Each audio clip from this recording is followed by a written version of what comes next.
I got your back, looking at you, thinking about all of the ways that you know me, I can't get enough. We got the future burning the past, good and the bad, making it last. Assalamualaikum warahmatullahi wabarakatuh. Selamat berjumpa pada materi kita kali ini, yaitu pengelolaan bencana dan pengantar dari pengkajian resiko bencana. Kawan-kawan, seperti kebiasaan kita, sejenak marilah kita berdoa untuk kedua orang tua kita dan juga guru-guru kita atas ilmu yang telah diajarkan kepada kita. Semoga amal ibadah mereka mendapatkan balasan yang berlipat, dan semoga ilmu yang nanti kita pelajari akan menjadi ilmu yang bermanfaat. Juga kawan-kawan, marilah kita juga mendoakan untuk saudara-saudara kita yang saat ini sedang tertimpa bencana erupsi Gunung Semeru. Semoga para penyintas dan juga masyarakat di sekitarnya yang juga terdampak dari pengungsian dimudahkan urusannya, juga selanjutnya dapat menata kehidupan baru yang lebih baik. Juga para potensi, para tim SAR dan petugas kemanusiaan yang bertugas di sana dapat dikuatkan dan juga dimudahkan urusannya. Amin. Untuk memulai perkuliahan kita, marilah kita awali dengan bacaan pujian kepada Gusti Allah. Bismillahirrahmanirrahim. Kawan-kawan, saat ini kita sedang menghadapi kondisi pandemi. Untuk itu selalu kami ingatkan kita juga diri saya sendiri untuk selalu waspada dan disiplin menjalankan protokol kesehatan.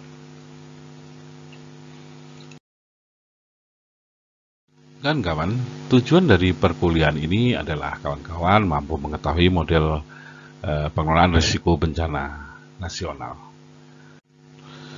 Kawan-kawan, perkembangan pengelolaan risiko bencana secara global dan internasional merupakan suatu cerminan dan juga kadang menjadi acuan dalam perkembangan kebencanaan di negara kita.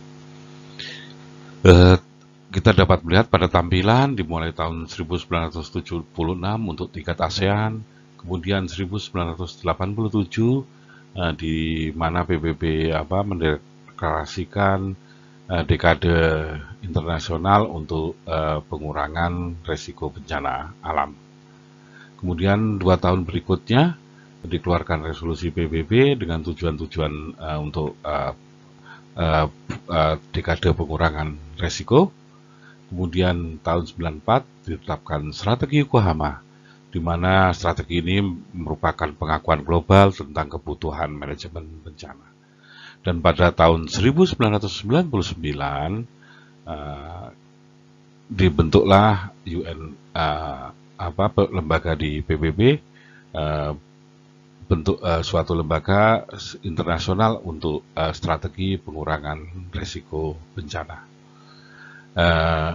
Kemudian tujuan dari lembaga ini adalah di mana negara, organisasi, dan komunitas yang tahan bencana dengan menganut gagasan bahwa pengurangan bencana harus sepenuhnya terkait dengan pembangunan. Kemudian tahun 2003 ASEAN juga membentuk suatu komite manajemen bencana, dan pada tahun 2005 pasca tsunami Aceh yang sangat menggemparkan, dilakukan suatu pertemuan di Jepang, di Hyogo, yang membentuk Hyogo Framework for Action, yaitu membangun ketahanan bangsa dan masyarakat terhadap bencana dengan kelembagaan yang kuat. Dari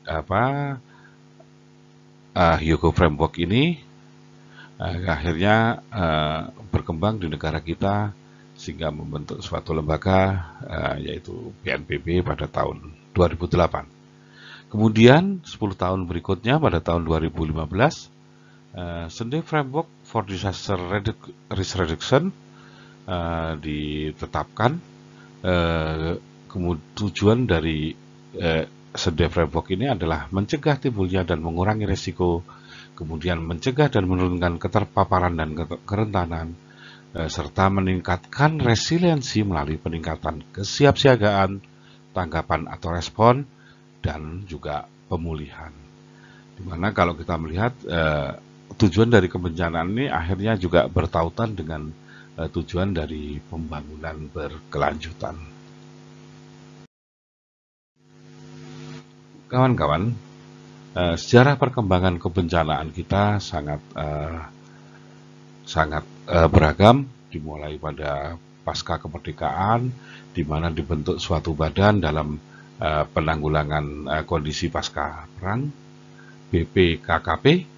Kemudian tahun 1966 dibentuk BP2BAP, Badan Pertimbangan Penanggulangan Bencana Alam Pusat, yang diketuai oleh Menteri Sosial. Tetapi pada saat ini juga terjadi krisis juga, di mana akhirnya tidak lama setelah itu dibentuklah TKP 2BA, yaitu Tim Koordinasi Nasional Penanggulangan Bencana Alam. Jadi tim ini juga sangat singkat karena selanjutnya ditingkatkan menjadi Badan Koordinasi Nasional Penanggulangan Bencana Alam atau Bakornas PBA yang dikuasai oleh Menko Kesra. Kemudian penyempurnaan Bakornas PBA menjadi Badan Koordinasi Nasional Penanggulangan Bencana atau Bakornas PB pada tahun 79. Kemudian kita mengalami krisis multidimensi pada pasca tahun 1990-an, di mana permasalahan tersebut akhirnya banyak menimbulkan korban, di mana korban pengungsian. Akhirnya pada tahun 2000 dibentuklah Bakornas PBP, Badan Koordinasi Penanggulangan Bencana dan Penanganan Pengungsi. Artinya di sini karena banyaknya pengungsi akhirnya dibentuklah badan ini. Kemudian pada tahun akhir 2004 kita terhentakkan oleh bencana yang dahsyat sekali pada abad ini, yaitu gempa dan tsunami Aceh. Yang selanjutnya pemerintah Indonesia akhirnya membentuk Bakornas PB,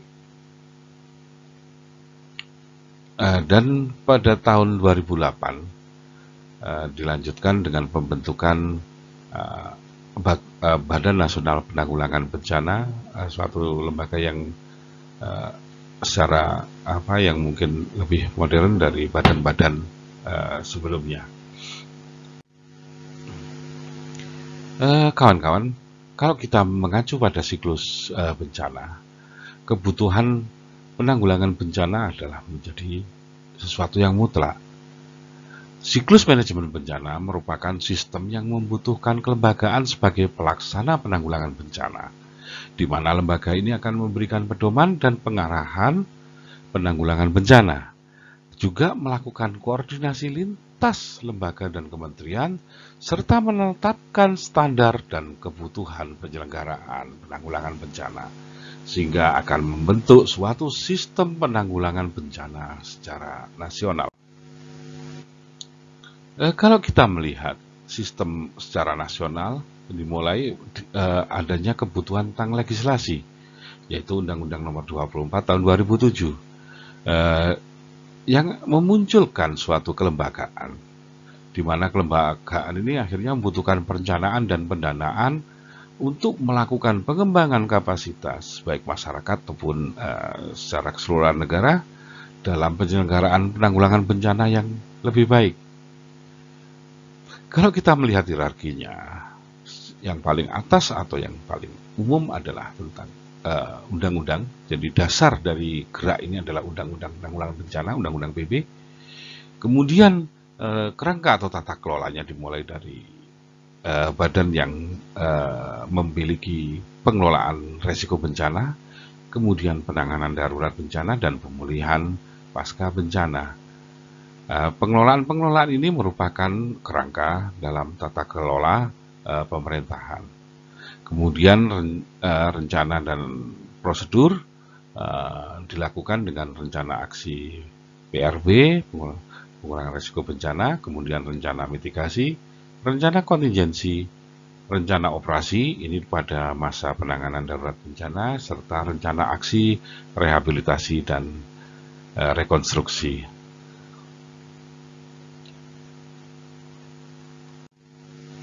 Selanjutnya kawan-kawan, kelembagaan penanggulangan bencana secara nasional adalah BNPB yang mempunyai unsur pengarah dan unsur pelaksana.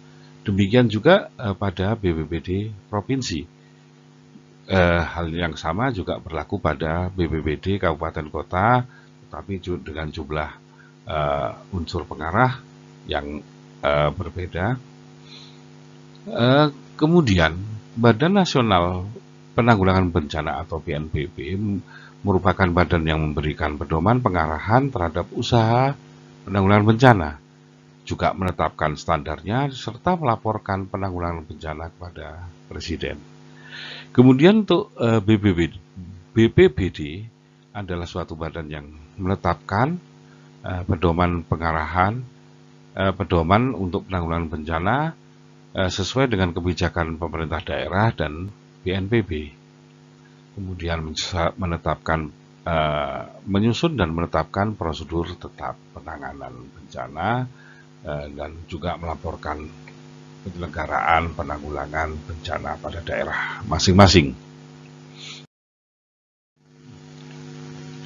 Penyelenggaraan penanggulangan bencana sesuai dengan pasal PP nomor 21 tahun 2008, penyelenggaraannya dilakukan pada 3 tahap, yaitu prabencana, saat tanggap darurat, dan pasca bencana.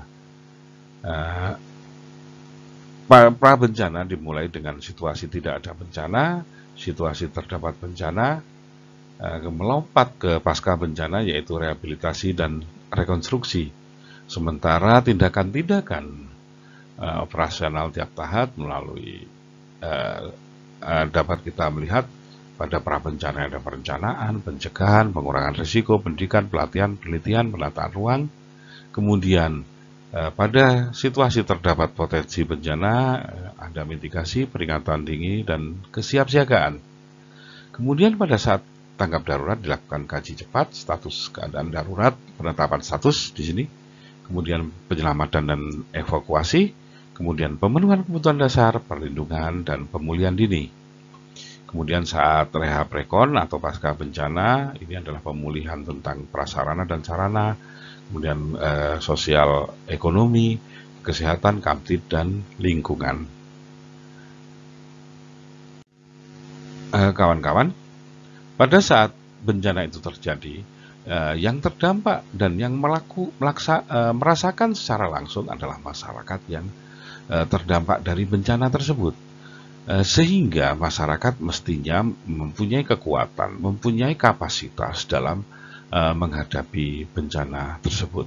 Kita dapat melihat dari kondisi di Jepang, di mana anak-anak dari sejak pendidikan dini diajarkan bagaimana mereka menghadapi kondisi gempa. Demikian juga pada bekal mereka ke sekolah pun juga siap dalam menghadapi gempa. Artinya komunitas, artinya masyarakat berdaya di sini dalam menghadapi suatu ancaman. Kawan-kawan, di negara kita berkembang suatu pengelolaan risiko bencana berbasis komunitas, kemudian yang kita singkat dengan PRBBK. PRBBK adalah suatu pilar penting dalam upaya pengelolaan risiko bencana saat ini.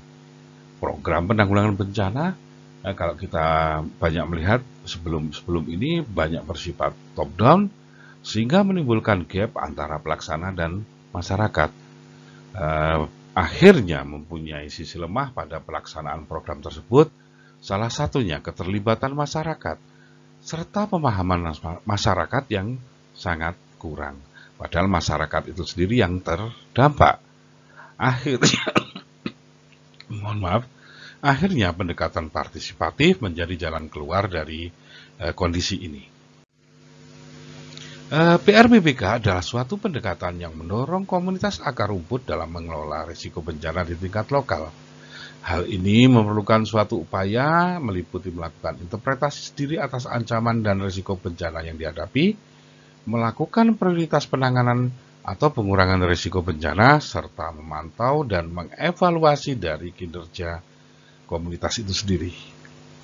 Inti dari PRBBK adalah penyelenggaraan yang seoptimal mungkin dengan memobilisasi sumber daya yang dimiliki dan yang dikuasai, serta merupakan bagian integral dari kehidupan sehari-hari dari komunitas tersebut.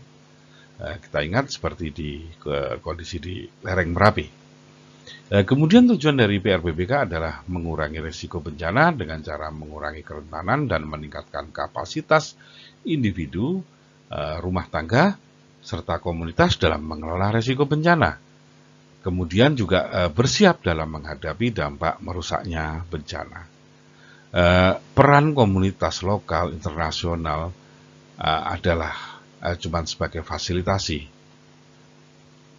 Mereka berperan mendukung dan mengambil peran yang lain sebagai analisis atau pengukuran dan pada tingkat perencanaan dan implementasi.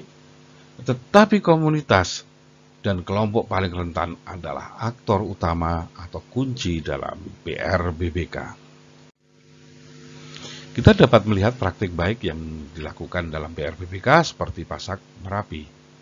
Tahun 94, erupsi Merapi melanda Dusun Turko dan korban yang meninggal cukup banyak, yaitu sekitar 60 orang. Hal ini menginspirasi komunitas di Dusun Turko dan sekitarnya bagaimana cara mengelola resiko. Dan pada tahun 95 dibentuk Pasak Merapi, di mana bersama dengan organisasi Kapala Indonesia, masyarakat melakukan latihan PPGD dalam menghadapi erupsi Merapi. Kemudian pada tahun 2001 sampai 2003, Pasak Merapi berkembang melingkupi seluruh daerah administrasi terdampak erupsi Merapi, dan nama Pasak Merapi akhirnya biar lebih global berubah singkatan menjadi Paguyuban Siaga Merapi. Banyak kerjasama, termasuk salah satunya dengan PSMB UPN, dalam menggandeng aparat pemerintah pada penyusunan draft rencana aksi daerah berkaitan dengan penanggulangan bencana. Kita dapat melihat perkembangan yang lebih jauh, kawan-kawan, di mana komunitas dari lereng Merapi ini mengetahui pengetahuan tentang bencana erupsi Merapi yang luar biasa. Mereka akhirnya bersahabat dengan Gunung Merapi karena menganggap erupsi itu adalah berkah. Erupsi itu mengeluarkan abu vulkanik yang akan menyuburkan tanah-tanah mereka, sehingga ada saatnya mereka merasa pada saat erupsi, saatnya juga mereka untuk beristirahat dari bertani. Mereka mengungsi ke bawah dengan membentuk membentuk sister village atau desa bersaudara. Mereka melakukan sendiri evakuasi mandiri. Mereka juga melakukan kerjasama dengan lingkungan, dengan keluarga-keluarga. Masing-masing keluarga membentuk kerjasama dengan keluarga dari desa bersaudara. Pada saat erupsi, mereka langsung menuju secara mandiri, melakukan evakuasi menuju ke rumah-rumah yang telah disepakati, yang bersedia menjadikan tempat. Sebenarnya mereka merasa bukan tempat pengungsian, pindah rumah gitu aja. Tetapi ya, kalau kita melihat sih mereka mengungsi. Di sana sudah siap, ada kandang, sebagaimana masyarakat di atas banyak mempunyai hewan ternak, terutama yang bernilai tinggi seperti sapi. Mereka juga menyiapkan kandang, juga menyiapkan bagaimana nanti dalam pemenuhan pakan dari ternak tersebut, sehingga mereka menganggap banyak yang mengungsi itu adalah sekedar beristirahat sejenak dari aktivitas bertani sehari-hari. Selanjutnya kawan-kawan, kita di UMS pun juga pernah bekerja sama dengan masyarakat dalam melakukan PRBBK. Dimulai pada tahun 1999, kawan-kawan dari KMP Agiri Bahama melakukan eksplorasi dan penelitian di kawasan Kas Desa Pucung. Hasil dari penelitian ini mereka menemukan bahwa masyarakat sangat kekurangan air, terutama di puncak musim kemarau atau pertengahan musim kemarau sampai puncak. Tetapi kondisi ini mereka sumber air yang ada berada di sungai bawah tanah. Akhirnya pada tahun 2002 sampai 2010 kawan-kawan dari Giri Bahama yang dibantu juga oleh kawan-kawan dosen di UMS melakukan fasilitasi pada upaya-upaya kesadaran dan pengetahuan lokal tentang potensi kars. Akhirnya pada tahun 2010 dan 2012 dilakukan rencana pengangkatan air sungai bawah tanah yang dimulai dengan gotong royong persiapan perencanaan pengangkatan air dari membuka jalur, membuka jalan, juga memperbaiki jalan dan lain sebagainya. Kemudian pada tahun 2012 sampai 2013 dilakukan pekerjaan pengangkatan air dari sungai bawah tanah, dan tahun 2014 air sudah beroperasi bahkan sampai ke sambungan rumah, yang sebelumnya dimulai dengan melakukan menyusun organisasi pengelola air yang bernama Tirta Gua Suruh. Ini merupakan salah satu contoh yang kami lakukan di Desa Pucung dalam rangka praktek PRBBK. Kemudian kawan-kawan, kalau kita mengacu pada beberapa model PRBBK yang diinisiasi oleh BNPB, yang pertama adalah desa atau kelurahan tangguh bencana, di mana desa atau kelurahan ini memiliki kemampuan mandiri untuk beradaptasi dan menghadapi potensi ancaman bencana, serta memulihkan diri sesegera mungkin dari dampak bencana yang merugikan.